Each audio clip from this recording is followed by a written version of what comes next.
Assalamualaikum warahmatullahi wabarakatuh. Bismillahirrahmanirrahim. Walhamdulillah wassalatu wassalamu ala Rasulillah wa ala alihi wa sahbihi wa man nasarahu wa wala. Baik pelajar yang dikasihi sekalian, insya-Allah untuk pertemuan kali ini kita akan mempelajari tajuk yang ke-9, iaitulah isu dan cabaran semasa umat Islam masa kini di Malaysia. Baik, kita tengok pada 9.1, isu dan cabaran umat Islam. Isu dan cabaran umat Islam ini banyaklah pecahan dia.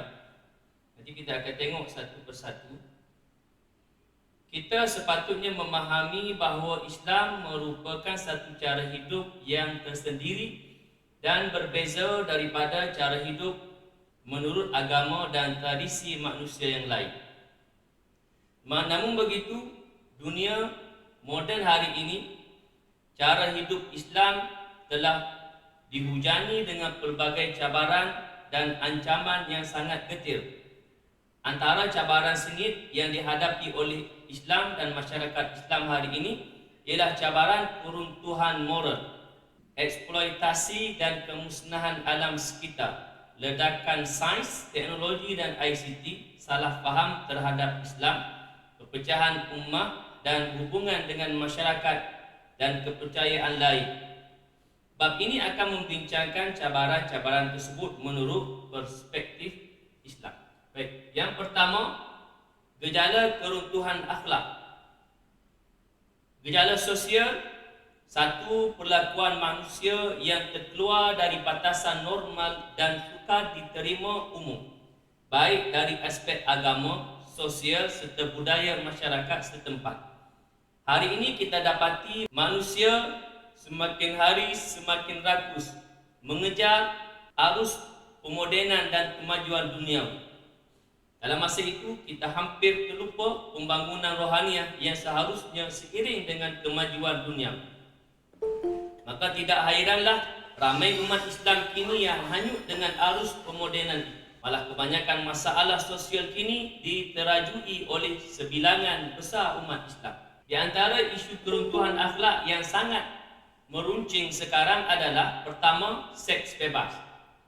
Yang kedua, sumbang mahram. Yang ketiga, penyalahgunaan dadah.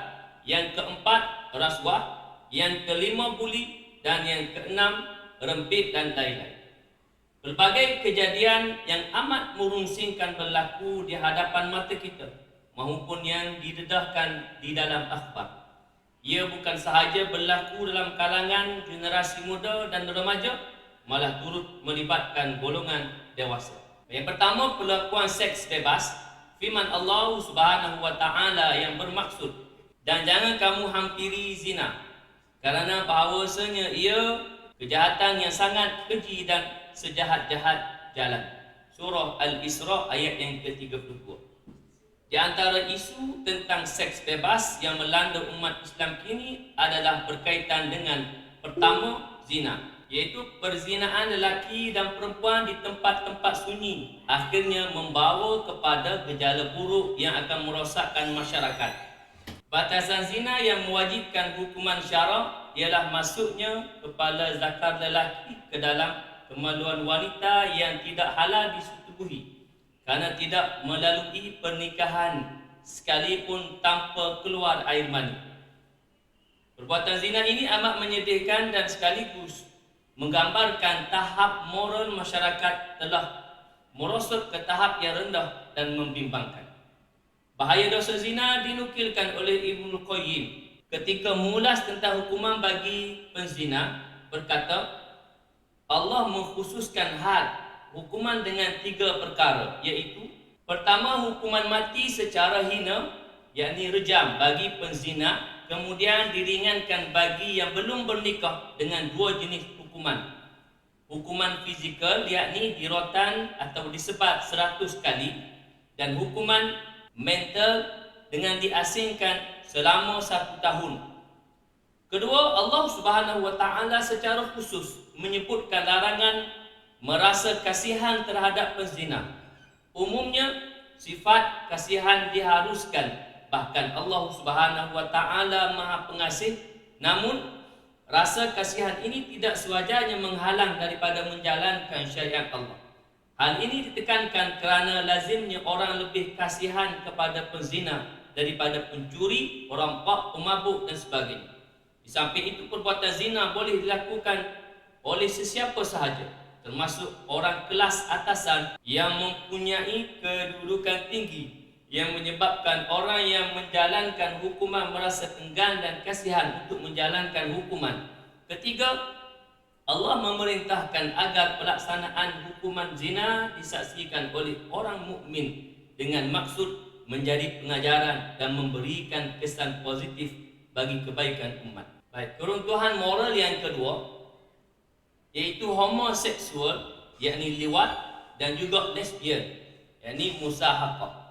Daripada Jabir radhiyallahu an, dia berkata bahawa Rasulullah sallallahu alaihi wasallam bersabda, artinya, sesungguhnya apa yang paling aku takuti menimpa umatku adalah perbuatan kaum Lut. Hadis riwayat Imam At-Tirmidzi. Budaya homoseksual yang berlaku sekarang ini amat mengaitkan umat Islam sejagat.